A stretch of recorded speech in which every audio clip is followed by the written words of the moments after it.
Hello everyone and welcome back to a car profile. If you do like these, do give it a like, do subscribe to the channel, stay in touch with all the car profiles, which you can also check out in the description as well. We are looking at the Mclaren F1 GTR. Now this car really isn't the greatest car in the class, and we're going to have a look and see how well it performs in this video, of course. It has a 6.1 litre BMW V12 engine. You can actually see the balance of performance figures there.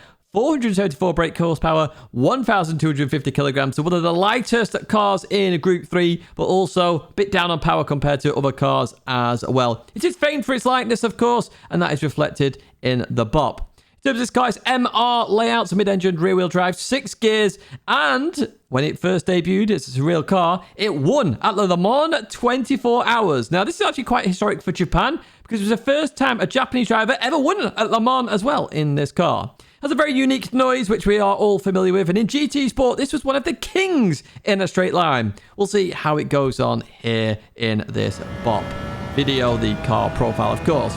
So we'll start with the low speed BOP test, of course, which is at Laguna Seca as we go into turn 1. Now, previously, we did get a new leader in this in terms of fastest laps, and we are going to be racing that Nissan GTR Nismo GT3 car as we go into this right-hander. Let's see how we compare then in this sector. 21.9, 1.5 temps down, quite slow sector 1, to be honest with you. It did struggle a little bit into turn 1. It just feels like it understeers a bit too much. Now, being an older car, obviously, it's meant to show that it doesn't have as much downforce, and that's what it sort of feels like a little bit as we continue on out of that left-hander.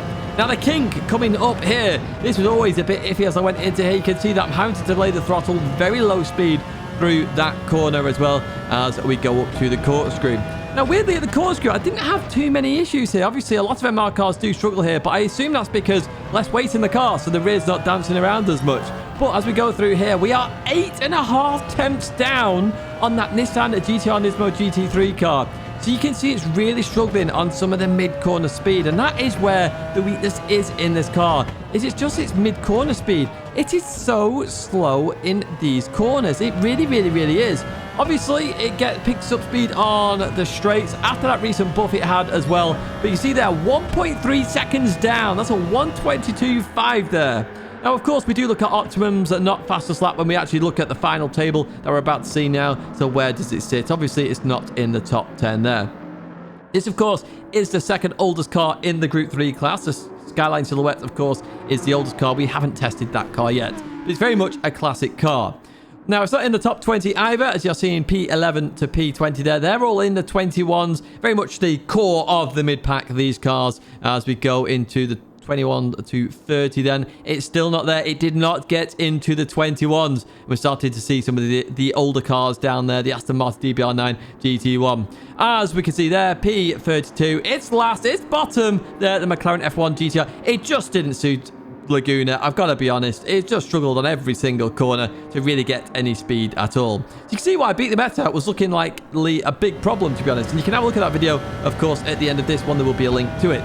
We go to Suzuki then, mid-speed BOP test. So hopefully the car can pick up some pace as we nearly go off at turn 1. Had no real issues in terms of turn 1. The one thing I did notice more here at Suzuki than I did at Laguna were the brakes. The brakes were shocking in this car. They really was as we go through here then. We're racing the Porsche 911 RSR then as we go through this section here. Now, it didn't look too problematic, to be honest, this first sector. Let's see where it is in terms of sector times. 3.5 temps down on the Porsche, and I will say I've got a lot of those 33.8s to be fair here. I couldn't really see much more time in this car, to be honest with you. It was just struggling with that understeer I was talking about earlier on.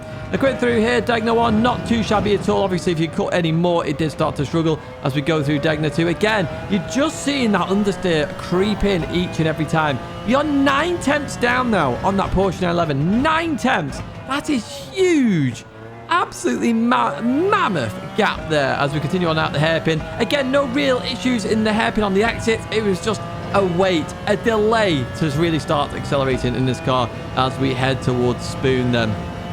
Now with Spoon, of course, quite a mid-speed corner, this one, and we are going to see some of that understeer creeping in again. You can see there we're edging out. We're having to brake early. We're trying to get it turned in. Notice there the change in gear. We're trying to get going there. The car wanted to get a bit oversteery then, but we managed to control it very nicely indeed then as we go under that Panasonic sign. We're heading towards the end of Sector 3. What time is this going to be then?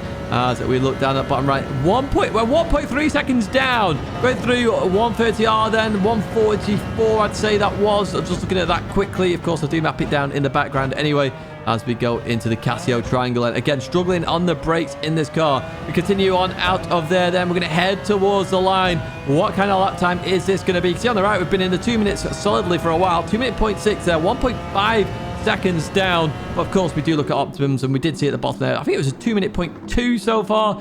We will see if it did get into the 1:59s. Definitely not in the 1:58, so that's obviously where the meta cars are sitting. And talking about meta cars, one of PD's philosophy when bopping a car, and I have argued this before, is that the old cars have to be slower than the newer cars. But that brings into question, what is the point? What is the point of them even being, or having the ability to choose them? Because they're already at a disadvantage with the bop. It just seems a bit pointless here. It's not made the top 30 again. You can see that here. It looking like it probably hasn't made it into the 59th. I can't remember. It was just a few days ago. Oh, just off there. At least it's not bottom. It's ahead of its counterpart in terms of Le Mans there as well. The Aston Martin DBR9 GT1, of course, didn't race at the same time. However, what I'm trying to say there is all the cars, they are counterparts against each other, and they're very close there, them. So we're going to go to the high-speed bop test, and this is Bathurst, of course. Now, it should be quite good here, to be honest with you. That little buff it did increase the straight line speed enough there, where it started to become towards the forefront of straight line speed once again, which is good. We saw that at Nürburgring, which is where I tried beat the meta, of course. Let's have a look at sector 1 then. We have one corner in this, and then it's acceleration time. Let's see where we're at as we get towards the end of this one. And that, what the heck? A 19.3! What's going on there? We're 1.5 tenths down on the Mazda, and that's the slow sector by the Mazda. Well, it's not too good then through turn 1, is it? Now, it wasn't too bad there on that right-hander. Very good exit speed as well in this car. But as we came up to here, I did struggle coming into this corner a lot of times. You can see that I've just ran wide a little bit. It was so hard to nail that corner out. You see this is lap 3 as well, one of the early laps of this test as we go through the right-hander. Slight lift there as we go up here. Another slight lift there to avoid the barrier. Barrier penalties are on when I do these car profiles as we go through the left-hander. Again, look at that understeer just creeping in. Then we go over the crest of the hill once again, trying to balance the car. But at least 5-6 miles an hour down on some of the top cars there as we look to go down the mountain. Then 9 tenths down here as we look to slow it down. Now, coming into here, it wasn't too bad through here, you know. It really wasn't. Again, because it's lighter, I think the MR weight issue that we have in Gran Turismo is not applicable really to the Mclaren F1 GTR. It's very much more stable, less weight to carry about there, and it's very much just a better overall experience. It's just really slow in the middle of a corner. It really is. We're going to see what his top speed is then, because of course Bathurst is our speed trap and what we look at here as we get to the top of this hill. And 1.4 seconds down here, and that speed is increasing all the time here. We're 170, 171, 172 there. We saw that's very much up at the top end of the Group 3 class. As we continue on through here, then maybe we're not going to lose that much time here to the Mazda in this final sector as we go towards the last corner here. Going to be hard on the brakes, and here we go, in we go as well. Accelerate out, no huge dramas there on the exit as we head towards the line. Is it going to be a 202? No, it's a 203.3 there, 1.5 seconds down then. Didn't lose that much in that last sector, to be fair, and that's probably because that top end speed really bringing it closer to the other cars then. Where does it sit in the leaderboard then? It's definitely not in the 201s, that is for sure. So definitely not making that top 10 anytime soon. But once again, I do have to say, they really need to stop nerfing these old school cars so much. Okay, make them a tenth slower, 2 tenths slower. But at the moment, they're like a second slower. It's just too big. It makes them pointless. In fact, I'd argue it makes them non-existent in terms of the game. Why exist? Or why are they in this class in the first place? They should be somewhere else. Again, we've not made the top 30 here in the McLaren F1 GTR. With P31, we're ahead of the Audi R8 LMS, so at least we're not last again here. 2:02.8. So we did get into 202s in the end there, but yeah, it's just not good. Not good at all. Right, let's see if it's any good at some of the other tests that we do here. So we've done a low, medium, and high-speed test. It's now time for the fuel test. Okay, so top left, automatic fuel map 1, so the car's just revving out, of course. Bottom left, automatic fuel map 3, so saving fuel just by the fuel map. Top right is a half shift. That is a manual shift, of course. And then bottom right is the ultimate fuel-saving strategy, and we've talked about this many times. That is obviously the best way to save fuel in an emergency. And the best way to save fuel in the end is to short shift the car. Right, we're going to head towards the 2,000-meter line then. That's about the end of a long straight here. Top left finishes first then, 54% fuel used in the 24s. So that's quite quick in the grand scheme of Group 3. Top right is looking very close to be finishing next there. 25.1, 62% fuel terms left there. So what's that? That's an 8% saving. Seems quite good, I think. Maybe. I can't actually remember the figures here. Bottom left then finishes next. Same fuel, but much slower. Again, if you want the dramatic situation there, look at the performance difference and the time lost there. It's huge as we go to bottom right then, where we cross the line. 69% fuel use. That's that 15% fuel saved. So I think it's up there in terms of fuel saved, at least, in the grand scheme of it. But it's whether it's used a lot there, because we're very much used to seeing 70% plus. P3 in the end in terms of performance then in a straight line, so it's very much up there in terms of acceleration. Obviously it's joint there with the Genesis. We do have to retest those cars. Once again, I'm doing a separate video on them, so we'll be doing 3 at a time now, I've decided. So it'll be 3 cars, an update of those 3 cars, and then another 3 cars, and then whatever is left. So we're seeing down here now towards the bottom end of the grid here in terms of Group 3. So, you know, a lot of cars in the 25s. We're in the 24s in the McLaren. So it does show it's got good performance now at that top end speed. Very much was a king in GT Sport. Hasn't been that good in straight line in GT7. And it looks like that recent buff is bringing it back towards that forefront. Let's go to a half shift then. It drops down to P9 then. So a significant bit of loss there in terms of the overall grid. However, 62%, that is a joint highest on that top 10 leaderboard. So it's looking very nice indeed in terms of being able to save fuel and keeping that performance. Something to keep in mind if you are on a particular track which has long straights and you're wanting to save fuel. Looks like that Mclaren F1 GTR is one of those cars that you might want to look towards. Here we go with some of the probably better fuel savers, but they lose a lot more performance as we get towards that bottom end here. 65, 66% there. So I wouldn't use any of those 2 cars, at least for sure, if it's a fuel saving race. Right, next up then, we're obviously going to go to the automatic and fuel map 3, where it comes home in P4. Once again, it's very much up there. It's not done quite as well as other cars there in terms of the fuel map. It's very much up there in terms of performance. So obviously it's showing that you do rev the nuts out this car for the best performance. That hard shift does impact it in terms of performance, so do keep that in mind when using this car. But it did save a pretty decent amount if you are using fuel map. Of course, some of the ones down here, the Lexus, I want to point out there, 67% fuel saved, so that's very much, if you are an automatic driver, that might be a car you want to go towards there, the Lexus RCF. But these 2 at the end, yeah, I'd avoid them in a fuel saving race once again here. So that's fuel map 3 and automatic done. We've obviously got the final table coming up now, which is, of course, the emergency fuel saving. It drops down to, well, it's a joint P9 there with the Mazda, of course. And once again, it's close. You know, it's very much up there. It can save fuel if required. Of course, if you had the choice between any of those 2 cars at the bottom, which was the Mazda and the McLaren, you're going to pick the Mazda, to be honest. It's better in corners, better on circuits. It's very much up there, where the McLaren is not. So it's not really got a massive strength, but at least it's got a little bit of something there. The McLaren F1 GTR, it's not completely just left out on the side, which is nice, I guess, in the grand scheme of it. But it would be nice if it actually could perform on circuits. It really, really would be. And of course, again, I did beat the meta with this car. Whether I won or not, if you haven't seen it already, go check it out. But of course, I did try it at the Nürburgring lately.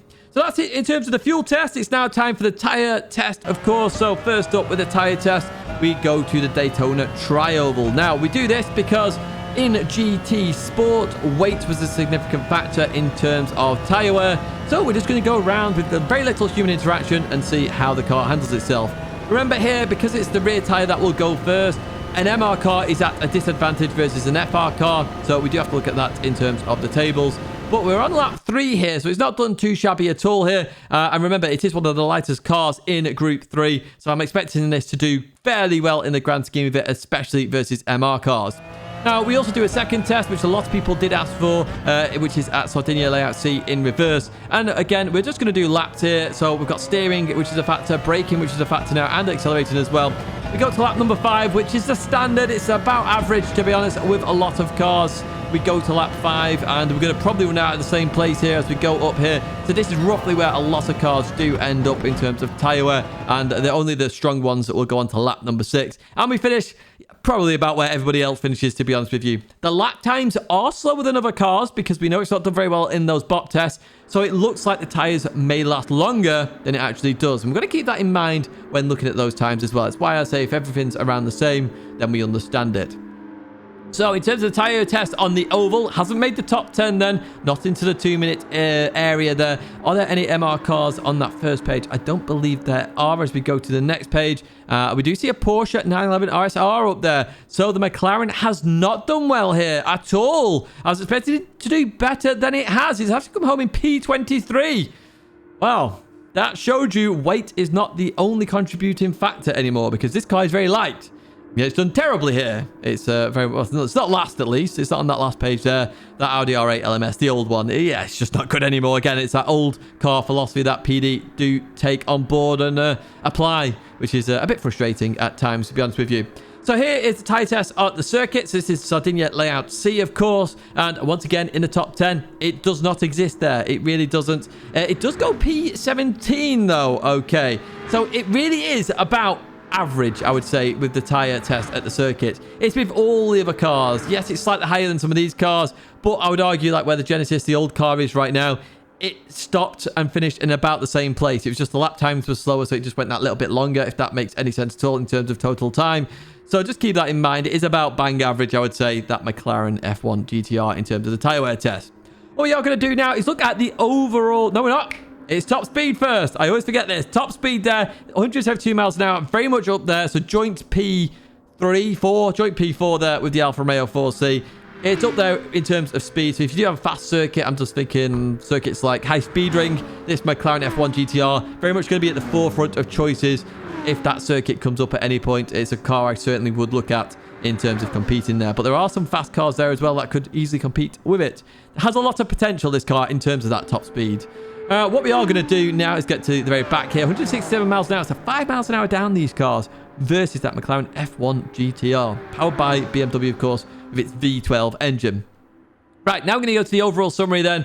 It's definitely not in that top 10. We know that wasn't going to happen at all. Of course, I would argue anything from the McLaren 650S upwards, so P9 upwards is the meta car area. So, you know, top cars. Anything below that, so this is very much top end of the mid-pack here with the Peugeot RCZ, of course. We've got the Volkswagen Beetle up there as well. They're all very close. They're all about the same place here as we go into the top 30. It's not in the top 30. There's only 2 cars left. Is it bottom or is it next to bottom? That is the question. That's what we're going to be looking at here then. It's bottom, and bottom by 0.2 of a second. This car is shocking, which is sad, really. You know, especially as it's a historic car for Japan anyway. It's got the first time a Japanese driver won at Le Mans is based on this car, and it's bottom, which is a bit weird to see, to be honest with you. I do think the philosophy needs to change with this in terms of the old cars being just left for dead here. It's just bad. Let them be at least half good so you can race them, but they're like 0.3 off or whatever. I wouldn't mind that, but a second off is just ridiculous. It really, really, really is.